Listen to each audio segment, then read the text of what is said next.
The next presenter needs no introduction. Mr. Driver. Thank you. While I get ready, I think everybody knows who I am. I think I'd like to acknowledge a few people here tonight. One person in particular, I can't see where he's sitting, is Derek Lloyd is here tonight. Derek Lloyd is responsible for bringing me to Portsmouth actually about 13 years ago. He did a fantastic job on selling Argos Electronics to me. And I've had a very happy time down here in Portsmouth. I live here at the New Town now during the week, go home to Kent at the weekends. And so really nice to see Derek here tonight. Can't believe how well he looks. Shows you how good it can be getting out of this industry. And a few other acknowledgements actually. My daughter's here tonight, so I'm going to try and behave myself, not disgrace myself, and do her proud like she's doing me proud at the moment. And well done to the speakers so far. Didn't realise I was going to be following LaRue, and I'm bloody knackered already. This is And I'd firstly also like to say well done to Jason. Jason, that's the first time that he's spoken in public, and it was a bit of a training exercise for us tonight to throw Jason up onto the stage here. So I think he did very well, so well done, Jason. Had a lot of encouragement and a lot of help from Martin. And then last of all, I'd like to say a big welcome to Neil Martin. I saw him sneak in somewhere. Where is he? A year on, after the purchase of Artex last year, I think he's done a great job in keeping that ship going down there. So well done, Neil, and good to see you here tonight. The first two presentations we had are very technical and quite intense and a lot to learn. You're not going to learn anything from me. I've tried to make it a little bit light-hearted, and my sort of snapshot of what's going on in China and our views on China, well, my views on China, and how we need to work and are working with China as we go forward. China, for me, it's like Marmite. There are people in this room that love it, people in this room that hate it. People that like to go there, people that don't like to go there, people that complain about the food, the temperature, the humidity, the flies, the smell, and all of those things, and others that go there then love it. But, you know, one way or another, we're all affected by China now. Anybody that's a manufacturer is affected by China, and I don't think any way we can avoid it now going forward in our lives.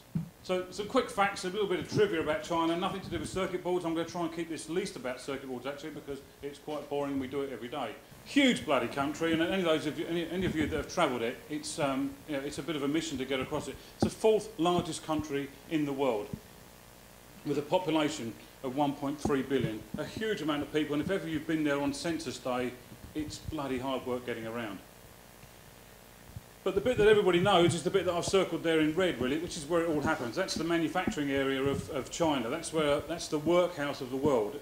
Most of the business is done from Shanghai down to Guangdong, and really working in China is quite different from province to province. You know, there are 22 provinces in China, and they're as different as Rome and France. So Italy and France, should we call it? So it is a very complex country to work in, and there's a lot of learning to do. But there's a lot of talk at the moment about the era of cheap Chinese labour, because you know, the birthing policies in China have slowed down the birth rates. And in 1970, you can see there were 5.5 births per woman.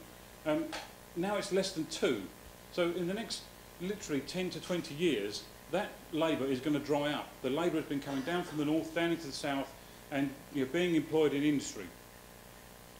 38% of the labour is still employed in farming, 28% in industry, 34% in services. Those are accurate facts of this year.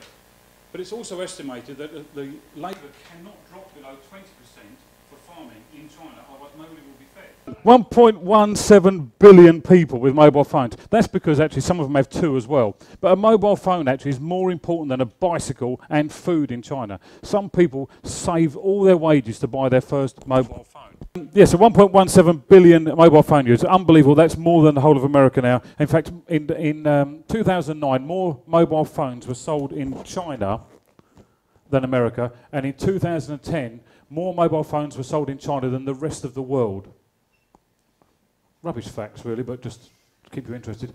The panda is the national animal for China and the national emblem. And when I was looking at this, I thought, what's the national emblem of Britain? Anyone know?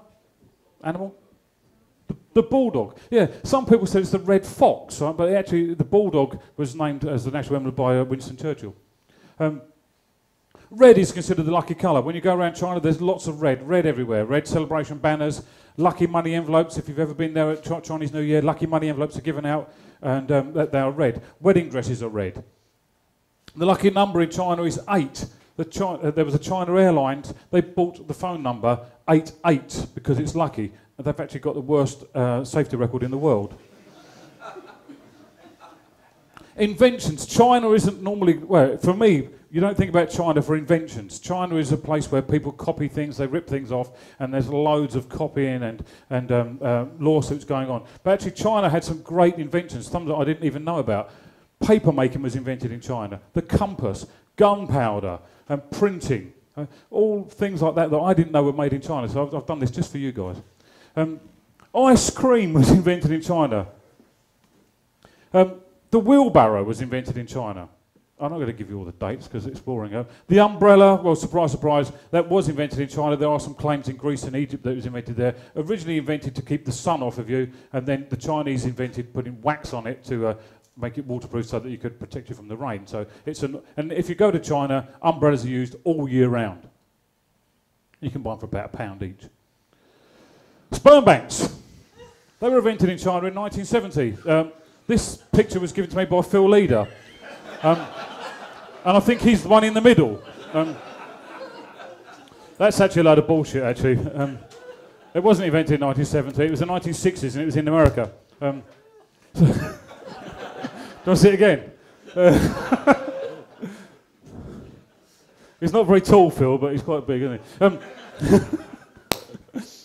The Chinese economy, as we all know now, is ranked second. Sorry, Stacey. The second largest economy in the world, the largest exporter and the second largest importer. We all know that. You know, it's affecting all of our lives, and we all know that they exports electronics and components all over the bloody world. Primary trading partners, we don't get a mention in this, is USA, Japan, Hong Kong, Germany, South Korea, and Taiwan. The current growth rate in China is estimated that it will become the largest economy in the world within the next 10 years. Currently, the UK, that's us, we're rated 6th. Doing business in China, and Spirit Circuits, myself, we've been doing business in China for now for just over 10 years. And it's a constant learning curve and a constant moving target, as many people in this room know. It takes a lot of time. You've got to build relationships. You've got to understand their culture. You've got to respect their culture. We all like a joke in England. We like to take the mickey. We like to have humour. You can't do that in China. They don't understand it. You can't ridicule and embarrass people in front of others. You have to respect face. Face is a huge thing in China that has to be respected. You have to socialise, drink, eat, and go out to play with them. I hate that part. So yes, drinking. I try to engage in a lot of drinking when I'm in China, and the problem with drinking in China is that you're normally drinking 3 or 4 times as much as them because they all want to do a separate, as we all know, the gambé with them. Eat the food whether you like it or not, and keep trying and be adventurous with the food. We've eaten lots of delicate dishes out there, and it's better not to ask what it is, just enjoy the taste. That one there is lovely meat boiled in duck's blood. Don't know what that one was. So if you talk about the relationships there, and it can be very difficult for us Westerners because we're impatient, we want everything to happen very quickly, and we're very transactional. And if we do business with somebody, we might choose to make friends with them. It's the complete reverse in Asia, complete reverse in China. Chinese people believe that you should make a friend first, and then maybe after 1, maybe 2 years, or even a lifetime, you might do some business afterwards. And they're not concerned about the business. The friendship is more important than the transaction. This does create lots of issues for the Western people in China. The success of the transactions resulted after the very careful cultivation of a relationship with these guys. I'm sure many people in this room have been involved in meetings in China and situations in China where the logic doesn't prevail. You can't make sense of what's going on. We think logically, everything has to make sense to us. They don't think like that. They have philosophies and things, and they look for a win-win, and they look to try and include lots of options. So their solution, our solution, they try to get both of them there when really only one is going to work. That is really difficult for us to get our head around sometimes. And you can sit and talk and talk and talk for hours sometimes when something isn't working logically for you but in their mind, they're just trying to be very, very helpful and straightforward. Understanding their thinking is absolutely impossible. I'll give you an example of that, actually. I was in a car with our driver, our manager, actually, and we arrived back to the car after going to an exhibition, and the tyre was flat. He was looking for some way that we could keep going without changing the wheel. And he said, "Steve, do you think it'd be okay?" I said, "Well, no, the tyre's flat." "What is flat?" I said, "The tyre has no air in it." "Okay, what do we do?" I said, "Well, we change the wheel." "How do we do that?" You know, and it's just so complicated. But for him, his focus was about keeping me happy, keeping me driving, and keeping me to my next destination. The wheel was very secondary. His whole thought was about me and getting me to my next appointment. And it's very difficult. The logical thing for me was to just change the bloody tyre. This is important, very important for Chinese people, guanxi. And if you look at the slides there, we've got a network of people joined together, and we've got the exchanging of money through hands. And you know, recently I had a seminar at my accountant's about the Bribery Act that came in July of this year, not really going to apply in China.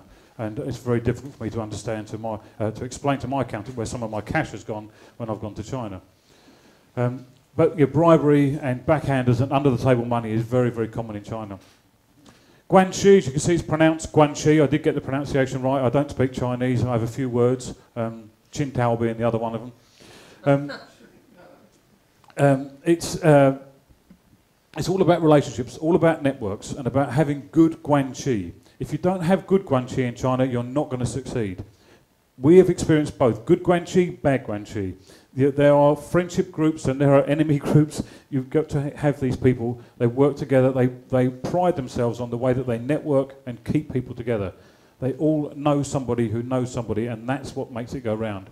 There's a saying that the guanxi is the oil that keeps China running.